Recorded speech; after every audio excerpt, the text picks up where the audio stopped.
On this episode, we're talking about designing virtual learning experiences.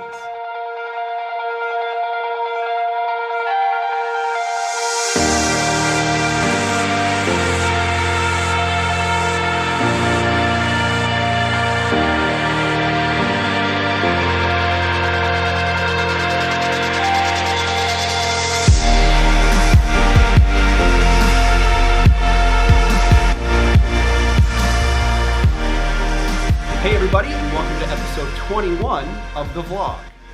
All right, on this episode we have a very special guest. I am here with Josh Williamson. He is with Astellas Pharma in Chicago. He is a technical analyst, but very much the architect or the designer of the virtual learning experience here at Astellas, which is very broad. It has a lot of meanings here at Astellas, and it's taken on a life of its own. So we're here today to talk about what makes a great virtual learning experience. Let's get into it. All right, so Josh, we are sitting in the Astellas Virtual Classroom, which is a pretty incredible space. And I know virtual training is more than just the space here at Astellas, but this is unique because it really allows some of these virtual experiences to come to life. So tell us a little bit about this space. Yeah, so this space is very unique in that it has been intentionally designed to be flexible. One of the things that we wanted the space to be was multi-use, not only for virtual classrooms, but for live classroom use as well. We can actually set the room depending on the session because of the types of tables and chairs that we chose. Above that, we also have certain technologies that help us reach our user in a very easy and professional manner. That being high quality cameras, professional audio for HD, microphones, and video conference lighting that helps us light the space. Yeah, and from my understanding, the space has kind of taken on a life of its own based on the business need of the organization. So let's talk about the types of experiences that maybe you started with in kind of your crawl, walk, run approach, and how have you leveraged the space over the years to kind of improve or to potentially diversify your virtual training offerings? Yeah, so we definitely started small. It was typically used as a one-to-many approach. We would have one subject matter expert or a training manager talking to a large group of field audiences. Large for us probably meant about 20 or 30 people. And then we've actually been able to scale that up where we're reaching an entire sales force. The next steps that we took were to increase the live audience in our classroom. So that way we could actually do a many-to-many approach. We can have a live classroom here with an instructor or a subject matter expert talking and giving a session while there are multiple people participating remotely, simultaneously. Maybe with their cameras on, maybe we're able to jump into some interactivity with whiteboarding, maybe even some breakout room work to send them off into small groups and then to bring them back and debrief with an entire class, all virtually. Yeah, in learning about this space, and as an Astellas alumni myself, having a bit of a role in some of the early use cases for the space, it's been incredible to see not only the space, but the virtual learning program at Astellas evolve.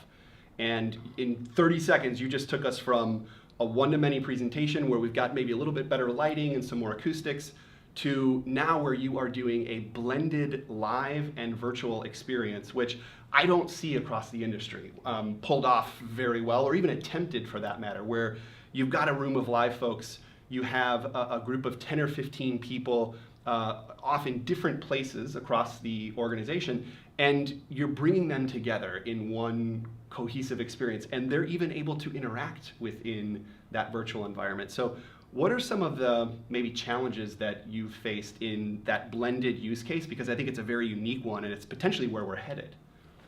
Yeah, I think that's always something that anyone experiences with technology, right? And especially rolling it out and starting from a place of nothing, getting to where we are now, which is very, very heavy utilization, right? One of the things that we tend to struggle with is engagement, right? Just making sure that people are engaged when they're not directly in front of a presenter. Everybody has that challenge. So a couple of things that we've done are to increase the pauses for interactivity, right? maybe we only go through 2 to 3, maybe 4 max slides before we pause with the group. We try to avoid very busy slides. We try to utilize more images than text, right? Things where we can allow the learner to not be distracted by the virtual experience, but they actually embrace it and they want to learn that way. Yeah, that's incredible. And the virtual experience is only one of many experiences that you guys offer within the Commercial Learning and Development program here at Astellas. It has definitely been one of the more innovative, and they've brought a significant amount of resources in terms of capital and people to really push the paradigm. And I would argue, just with the visibility that I've had to your program over the last couple of years, in the spirit of prototyping and failing fast, you guys have tried a lot of things, and you're now at a point where you kind of know what works and you're able to kind of optimize that. So let's talk about specifically your role in the virtual experience, because as I see you work in this space, I very much see you as almost the conductor, as almost the architect, if you will, of these experiences. Without your line of sight or your technical capabilities, we're not able to get that rich, immersive experience. So tell us a little bit about your role in designing and delivering great virtual learning experiences. Yeah, for sure. One of the things that I truly believe in the production area of a virtual classroom is that we need to help take the stress of technology and the production off of the presenter, off of the subject matter expert. So that's kind of where I come in. I come in as not only a producer during the live session, but also a consultant from the very beginning. We try to plan out and think ahead of what exactly they're trying to do and the why.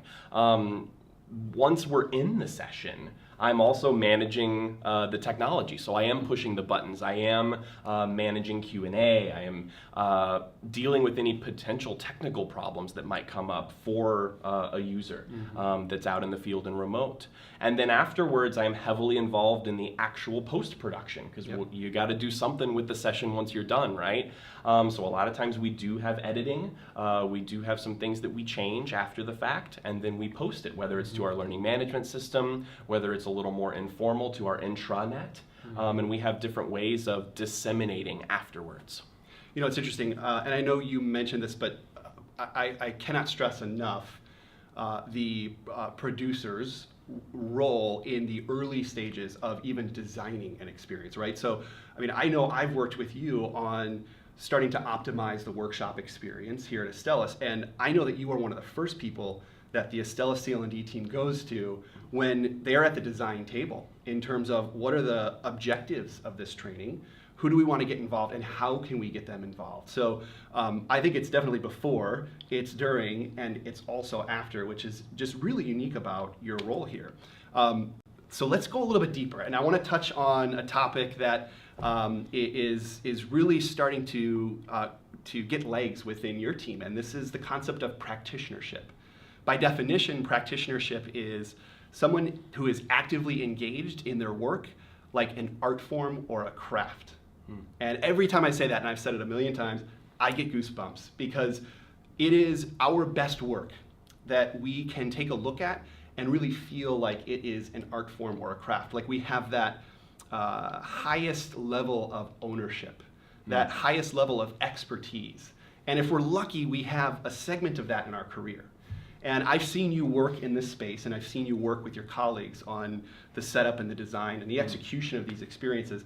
And I'll tell you, it's an art form. It's a craft that not many people know or have. And it also requires just a ton of attention to detail. So tell us a little bit about your practitionership. Tell us a little bit about your art form or your craft, and how do you feel in that moment when you're really in it? And I think that's the key thing for me, is that feeling that you get, right?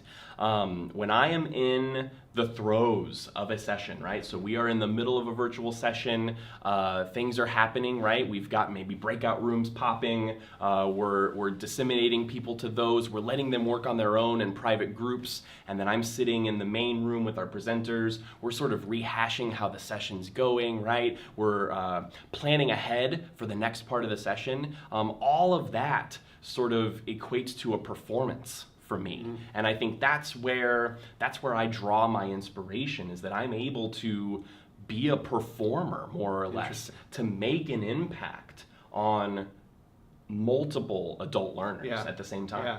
Not many people would want to sit in the middle of a very technical and multidimensional execution of a training. And to me, that's essentially where you sit, and it's that level of ownership, it's that level of experience and practitionership that allows you to be in that space and feel confident in that space. You mentioned performance, and you and I have talked, and I always think that practitionership or your level of craftsmanship can always be tied back to something that we've experienced in the past or something that we grew up around. So how can you trace this concept, this level of practitionership that you have in designing great virtual experiences back to a previous experience or something that you grew up around? And I think that's very unique for me, and why practitionership really speaks to what I do. I mean, because you know this, Anthony, I'm sure some of you might know as well. I am a touring musician. I am a playing musician in the Chicagoland area. And I was formally trained. I have 2 degrees in music for percussion performance and composition. And that's really my calling. That's my passion, is performance. I've done lots of different things in the musical space, and I still enjoy that. I still teach in the evenings. I teach at a local music shop here in Chicago, and that ability to reach people on so many different levels is really where I excel, but it's also where I want to be. So for me, reaching people via music, invoking emotion and impact in that manner, I can directly equate that to my role here, where I am managing a classroom, I am pulling the buttons, I'm giving a performance in the background, all to make an impact for our users. Yeah, so interesting. And this gets us to a space that I think is also very important in curriculum design and L&D design, which is really taking into consideration our end users. And for you, it's conducting almost a performance around the end users. And I always call on design thinking principles when it comes time to not only solving problems, but creating great experiences. We've talked a lot, and we've brought design thinking into your group as a way to really think differently about crafting the experience.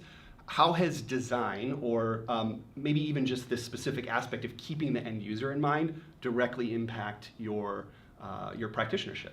Yeah, design is key for us, because one of the first things that we ever do when starting to plan or to scope out a type of virtual classroom training is to start with the why. That's the first thing that we start with. And then we end up getting to the what and the how. Sometimes we find out a virtual classroom training is not the correct means of delivery, right? Not everything that we do has to come through a single tool or a single delivery. Sometimes we find something fits really nicely, and that's when we proceed. So this whole concept of looking at a project or a plan in a different mindset of a design, what we end up equating it to for me is I think about a feature film and how a movie is actually designed and planned out. Something that you might have seen in the theater recently, right? Yep. That takes years to actually come to fruition. Now, we don't have that time in this area, but we actually can apply the exact same principles of development and pre-production into production, into post, and then finally into distribution. Those are the steps that we follow, just like a feature film. And for me, that's where my design thinking takes me, is bridging 2 totally separate areas, right? Yeah. And then making them work for us, and we've been very happy with the product. And you guys are producing virtual experiences at a pretty hefty clip, right? I mean, you guys have statistics that show, you've touched thousands of learners at the far end over the course of the last year, based on your ability to create those experiences and do them on the fly. I think it's interesting you mentioned how a feature film takes 5 to 7 years, and then it goes to the post-production room, where you guys are doing this almost on a day-to-day basis, of course, smaller scale. But I also think another component to design thinking that I see you guys doing so well is the concept of prototyping failing fast.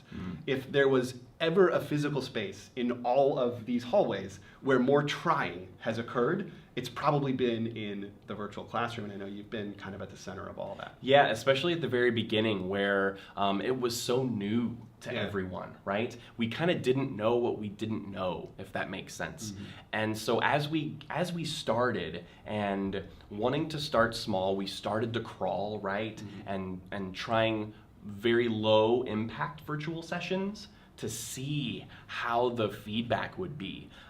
We started finding certain things didn't work, right? So voice over IP, we kind of struggled with that. We ended up having to rely on a phone line, you know, for our audio.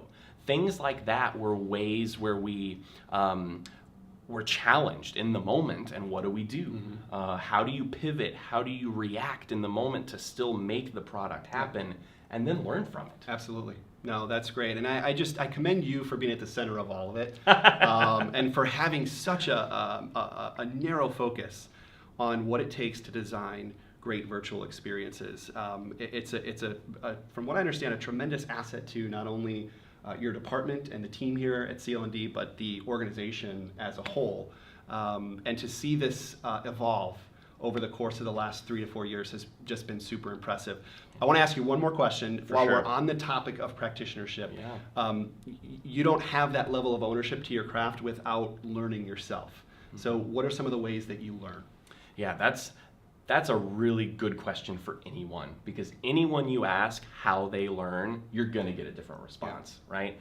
For me, I am a visual learner. I always go back to seeing something and then to also trying it out myself, right? So if something breaks in the room, you immediately go to YouTube?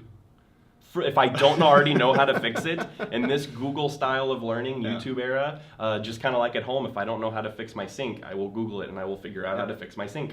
And that actually really speaks to me, because that's how adults learn in a modern era, right? We should be providing that way of learning, and that's the best way that I can explain how I learn.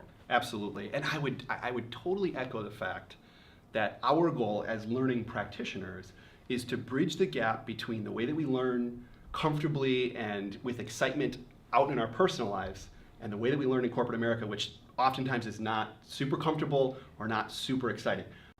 Our practitionership, the goal of that is to reduce that gap. And I think the virtual space is a tool that absolutely can be used to accelerate the personalization of learning, because it has so many great kind of on-demand, at the point of the problem features to it that you guys are delivering from this room and throughout the hallway. So Josh, I just really appreciate your time. I appreciate your work. And most importantly, I appreciate your practitionership. It's been incredible seeing you grow, not only in this role, but within Astellas, as I've stayed in touch again as an alumni. It's been so great to see you flourish in this role, and for you to have such an incredible part in designing and delivering great learning experiences, which is the mission here, I know, for your team at Astellas CL&D. So thank you so much for your time. For sure, thanks.